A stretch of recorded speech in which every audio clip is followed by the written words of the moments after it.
إله إلا الله محمد رسول الله عليه صلاة الله عليه صلاة الله.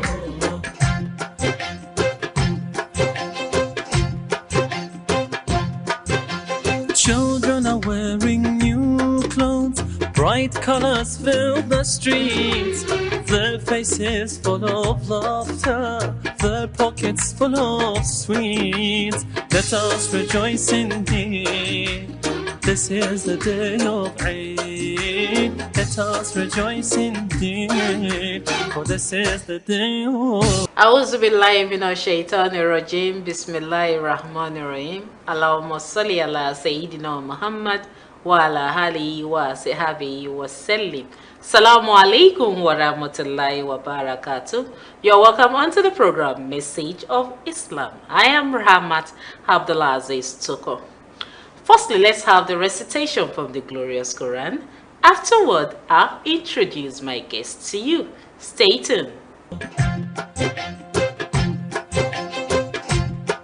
بسم الله الرحمن الرحيم ومن آياته أن خلقكم من تراب ثم إذا أنتم بشر تنتشرون ومن آياته أن خلق لكم من أنفسكم أزواجا لتسكنوا إليها وجعل بينكم مودة ورحمة إن في ذلك لآيات لقوم يتفكرون ومن آياته خلق السماوات والأرض واختلاف ألسنتكم وألوانكم إن في ذلك لآيات للعالمين.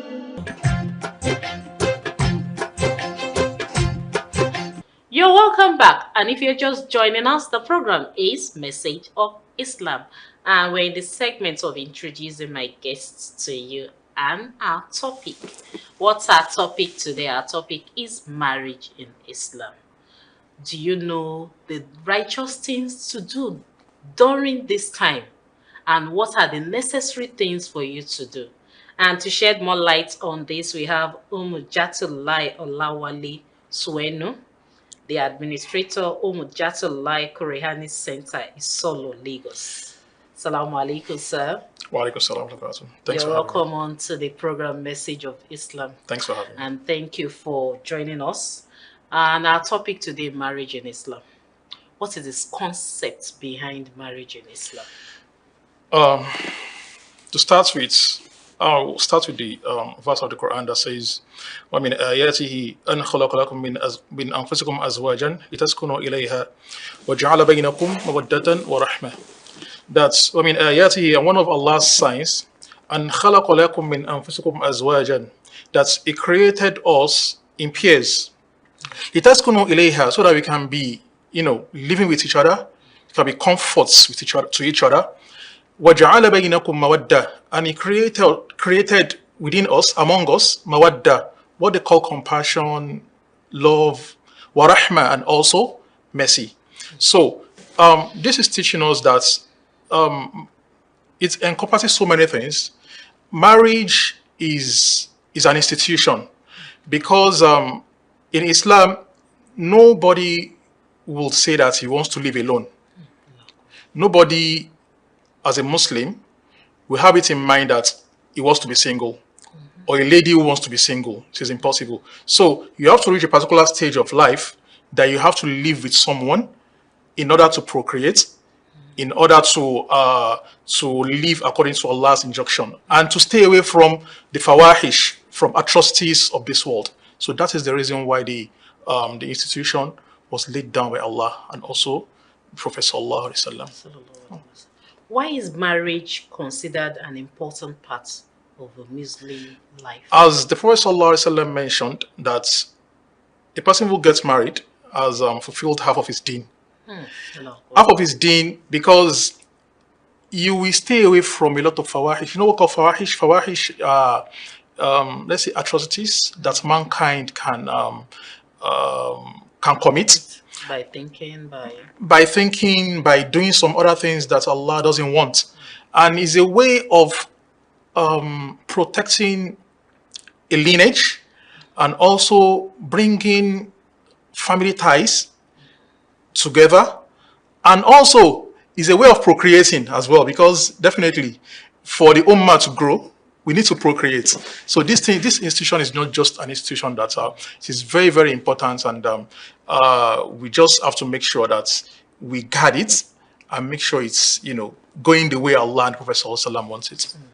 So what are the key elements required for a valid Okay. Islamic marriage? For a marriage to take place, it is not hard at all. In this part of the world that we are, we make a lot of things hard for ourselves. No, that's true. Exactly. Not just us anyway. Even the Arabs. Arabs, you find them, an Arab, and typical Arab, you say, oh, before getting married to my daughter, you're paying, let's say, $50,000, $100,000, or this amount of gold, or blah, blah, blah, blah. It's just their culture. It is not Islam. But Islam, the first thing, there are four major things that are important. So the first one is the hijab al-qabul. That one is you see yourselves, the man and the woman, and you accept each other. That means you're already in love with each other. Exactly. If that is not there, you see all other things that follows, they are void. That marriage will not take place. Even if it takes place, there's still a loophole that makes that marriage void. So the man and the woman must see each other, and they must like each other. They must want each other. Exactly. Now, the second one is taking permission from the guardian of the lady. Said, "Fanki'uhunna bi'izni ahlihinna," that you should get married to a lady with the permission of a guardian. A father, if the father is not alive, the person who is next, who is in line. So you have to, and the reason is because Allah in His own wisdom is trying to protect women. A lot of things happen nowadays that we see that some ladies, they are falling victim in their marriages or in their union, not because of anything, because they seem not to have someone who is going to stand for them against the atrocity the husband taking advantage of. So it is very, very important with the permission of the guardian of the lady. That's the second one. Now, the third one is the mahar. The mahar, which is the dowry that the man has to pay for the lady. Now, there is this mistake we used to make, let's say in our own culture, where the family of the bride, they make a request. No, they say they make a list, Okay, the man, a massive list for the man or the family that, oh, these are the things that you are going to bring in order for us to give you our daughter. You see all those things? They are not mahar. Okay. So we can just say, well, that is how our culture, wants it, and we can just culture to it. yeah, we can just blend with it, but it's not part of Islam. So they say, oh, you must bring goats, 100 tubers of yam, 30 bags of rice, or whatever. Those are no mahar. So it is like just a gift between, let's say, two families, or whatever it is, but it is not mahar. The mahar is between the man and the woman, and it has to be the request of the woman. Because yes, and there's another mistake a lot of ladies used to make. I watch on social media nowadays where they will ask if okay, what do you want for your mahar? I said, oh, I don't want anything. I want Fatiha, or I want Suratul Ikhlas. That is wrong. Ask for something that you can hold on to. It is your right. So mahar is very, very important to the extent that Prophet always mentioned that a man who did not pay up his mahar before his death, after his death, before splitting his property, They have to pay the mahar to the wife. So it is very, very important. So mahar is very important. It has to be between the man and the woman. Nobody needs to know about it. The father of the bride does not need to know about it. The mother of the bride, the family of the bride, it should be between the bride and the mahar can be paid before the nikah. It can be paid during the nikah. It can also be paid after the nikah, even 10 years after the nikah. Let's say the lady says, oh, I want a G-Wagon. And the guy said, how will I have it? How will I have the money? Okay, I can hustle for 5 years. You know how to meet up with what you want. Okay, hustle for 5 years. You have the money for G-Wagon and just give it to her. That is her right. That's what she asked for. The reason why is because Allah is just trying to, there's this power play. In Islam, we say it's a woman's world. is actually a woman's world. You should forget the feminism, Aspect. politics. I call this politics. There's nothing like feminism. This politics that is being played by the enemies of the religion. So the mahar is Allah giving power to the woman that this is yours, and nothing can take it from you. So then the last one are the witnesses. Said minimum of 2 witnesses. So they say you can have 2 men, you can have a man. Now, standing for a man, if there are no 1 man, you can have 2 women in place of a man. So they have to be witnesses, because marriage doesn't have to be secret. It doesn't have to be secret. So let's say that you don't want to follow this route, and you call a lot of people for a walima, and they are doing the nikah right in front of people. All those people seated there, they are already witnesses. Yeah. So, but if you don't want it that way, let's say, okay, you just want something simple. 2 people, minimum of 2 people can be a witness, depending on the school of thought. But let's say minimum of 2 people, 2 men, and everything is done. So very, very simple. The first one is the acceptance and the between the husband. Then the second one is the permission of the guardian. The third one is the mahar. And then the fourth one is the witness. So those are the 4 aspects, and everything can be done in 2 minutes. Allah Akbar. Yeah. What is the role of the concept between the husband and wife? The role between the husband and wife. Now, men are the protectors. They are the one who is in charge of the finance as well, 100%, not 50-50. Protector, if I say protector, like say الرجال قوامون على النساء, that we used to hear a lot. When I say قوامون على النساء, a lot of our asatis, shuyukh, they say, that the man is the head of a woman. Do you know what it takes to be a head? So it is not about being a head for you to just subject yourself to be like, yeah, I'm on top, I'm in charge. No, it is not like that. Because if you are a head of a particular group, it's more as if you are a slave of those. That is what it is. So you are rendering service, because according to Sharia, a man is the one who is going to be in charge of the feeding of the lady, the shelter of the lady, the clothing of the lady, everything, including whenever the lady gives birth. The man is going to be in charge 100% of everything it takes to breed the children financially. So as for a woman, it is not hard at all. What's required of a woman is to be loyal to the man and to protect whatever it is that is the husband's areas of interest. That is all. You see all this cooking, washing, what again? Cleaning. They're not the work of a woman. No, I'm just being factual here. That they are not the primary work of a woman. Now, if a woman is doing it as of, naturally, I think they are better in cooking. They have instincts whenever they enter into the kitchen. They know what to mix together and just make something exactly.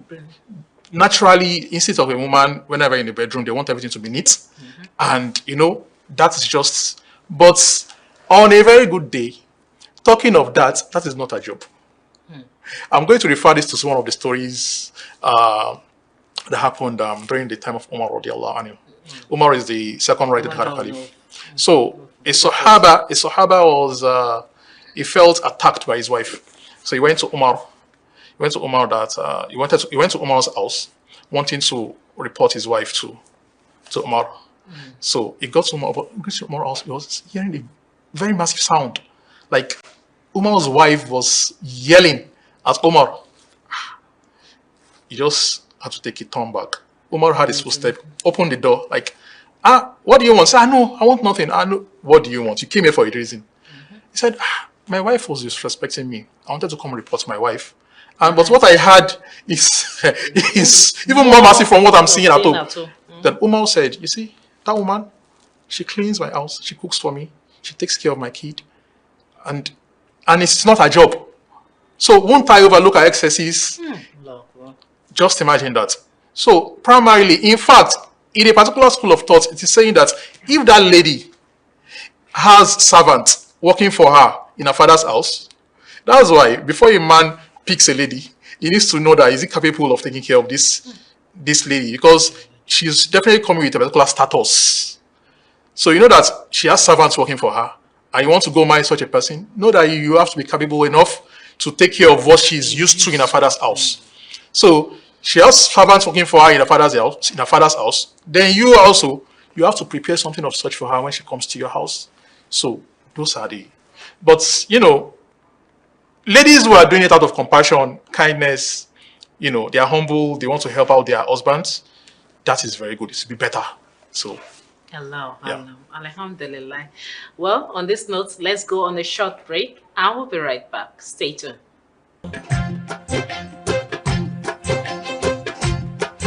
Allah mentioned one thing about marriage that is on top. Number one. Everything else is later. وَمِنْ آيَاتِهِ أَنْ خَلَقَ لَكُم مِّنْ أَنفُسِكُمْ أَزْوَاجًا لِتَسْكُنُوا إِلَيْهَا. لِتَسْكُنُوا. This is called lam al-ta'lil. He said he made you into spouses for the purpose that you could find peace. For what purpose? Say it. You could find peace. And then 2 and 3. وَجَعَلَ بَيْنَكُمْ مَوَدَّةً وَرَحْمَةً. That's 2 and 3. Number 1 is peace. Now, what does that mean? That means when you love someone, but sometimes you can love someone without respecting them. You can love someone without being honest to them. You can love someone without caring for them properly. You can love someone but hate their family. And all of these things, you know what they do? They take away the peace. So even if love is there, peace is not there. And when peace is not there, the purpose of the marriage is gone. The purpose is gone. The purpose is not love. That comes from Allah. The purpose is not care, rahmah. That comes from Allah. Your purpose is to find peace. So when you're looking for a spouse, you're asking yourself, what is it that makes me peaceful?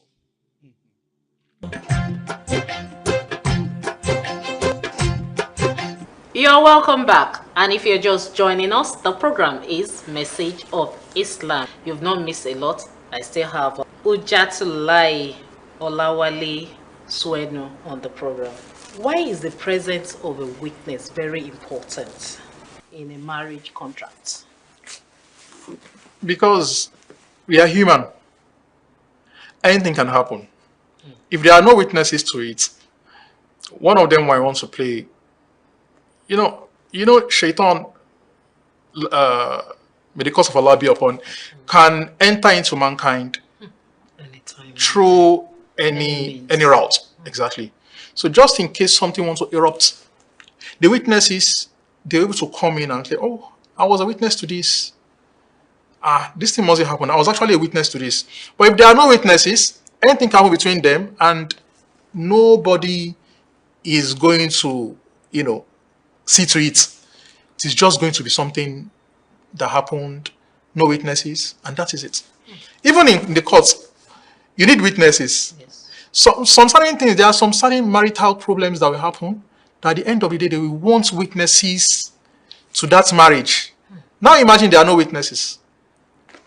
You never can tell, because, you guys, everything is going rosy for you now. Who knows what's going to happen after 5 years, after 10 years? There are some situations that might happen that will land you in a particular place that is ugly. Unfortunately, we don't pray for that. But that is the reason why we need witnesses. So there is no secrecy in marriage at all. You have to, in fact, it is actually what we see now, the Prophet ﷺ, to do the walima. The walima is a way of telling people that, oh yeah, me and this person, we are together. Anybody who also comes to the walima, there are also forms of witnesses, aside from the one that witnessed the main contractual arrangements. So that is the reason why. So how does marriage strengthen families and community ties? Imagine 2 different people from different backgrounds, from different families coming together. It's even a way of uh, expanding our coasts. Imagine someone from Ijebu, from Ogun State, getting married from someone from, let's say, Ekiti, or someone from Lagos. They've known each other, they've seen each other. There are so many things that can even businesses. I'm not saying we should marriage is not meant to be transactional or for a business, but I'm just saying this: a lot of things can happen through it. You've known each other, you become families. The father to the bride becomes the in-law, becomes the father-in-law of the groom to the groom. Yes. The father and the mother of the groom becomes the father-in-law. Of the bride. Just imagine that. And a lot of positivities can come from it. And How does marriage contribute to one's personal faith? you stay away from atrocities. And one of the major atrocities is zina. That's the reason why a lot of people want to get married young, so that they won't fall into this atrocity. So, you already have someone that you are with, and you are both compassionate towards each other. You might, not you won't, you might, because we are different people. Shaitan has its own ways. There is this, let's say, 80-90% possibility that you want to be looking out there for things that are unlawful for you. So that's, and so many other things. You have a wife. Everything you are doing for your wife, you should know that is a form of sadaqah, and you are going to be earning a reward from it. Everything the wife, out of kindness and compassion, doing for the husband as well. You see all this cooking, cleaning, whatever. If she's doing it diligently and with the mindset that she's helping her household, she's also receiving a massive reward from this. Yeah. Now, let's take that aside. You have children. The kids, you are raising them. Raising kids is a handful, and it's very, very rewarding. Very, very rewarding. Raising a kid, a male kid, a female kid, they will be in form of sadaqah jariyah to you, even if you are not alive. So those are the ways marriage can be impactful, towards our faith. Okay, how does patience and forgiveness play in a sustainable marriage? Marriage is a test of patience. If you are not patient before and you want your marriage to work, you have to learn how to be patient. You have to learn how to be patient. In fact, living with someone, working with someone, the same working environment, and you're not patient, you can't thrive. Yes, that's true. You can't thrive. Talk less of someone that you're in the same space and you don't have a choice. And you see each other every day. You are seeing each other and you made each other moment. angry, and you are still seeing that person. You have no other space to go. Well, you have to be patient. Only if you don't want your marriage to work well, auzubillah. That's the only thing. So patience is very, very important. Patience goes a very, very long way. It goes a very, very long way. It's like everything. So when we're mentioning mawadda, patience is also there. What impact does social media have on marriage, and how can it be managed? Well, I don't have much to say about it. I'll just say that thing called social media, it has made a lot of people go astray. A lot of homes are in chaos right now because of social media. So everything has to be controlled. Everything has to be controlled. And there are so many informations and misinformations on that space. So we have to go back to our roots and make sure we are grounded in whatever we are doing. Because there are misinformation, and you see, if you go into Instagram, for example, you think a lot of people's lives are perfect. You see pictures, you see all this glamorous, what's going on? You see people talking as if, but when you see his real life, then you know that, come. Is this actually the person I've been liking, following all this while? So that is how it is. So real life is totally different from social media. A lot of people, they portray themselves to be perfect on social media, on the social media space, but their life is far from perfect. It's far from perfect. And we have to be very, very careful in order not to let evil eye enter into our homes, putting our spouses, our children, our husbands, face out there. A lot of people are seeing it. Who knows the kind of evil eye that will be like, oh, And that evil eye is going to be disturbing the family. The family is going to be in chaos. They won't know the root of the matter. And everything is going to be scattered. May Allah save us from such. Amen. There are so many things that are happening in marriages that, in fact, they need to perform deliverance on them, as a spiritual deliverance on them, in order for them to, get themselves together. But unfortunately, well, Alhamdulillah, Rabbil Alameen. Thank you very much for coming onto the program. And I hope once we call you onto the call of Allah subhanahu wa ta'ala, you definitely answer to his call. Jazakumullah khairan. Alhamdulillah, Rabbil Alameen. We've come to the end of the program for this week. Well, the topic is very interesting. We still have a lot of questions to ask, but time doesn't permit us to do that. But join us same time next week with another interesting package of the program, Message of Islam. I still remain Rahamat Abdulaziz Tokon, and I'm signing out by saying Salamu Alaikum wa rahmatullahi wa barakatuh. This is the day of Eid. Let us rejoice indeed. For this is the day of La ilaha illallah Muhammad Rasulullah. La ilaha illallah Muhammad Rasulullah. Alayhi salatullah, alayhi salatullah. La ilaha illallah Muhammad Rasulullah. Alayhi salatullah, alayhi salatullah.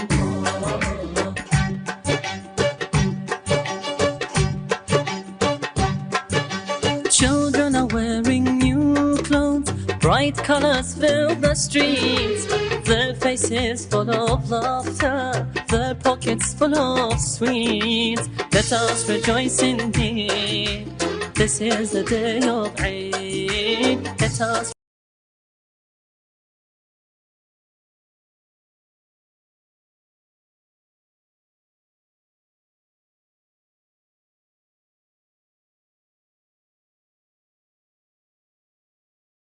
rejoice indeed.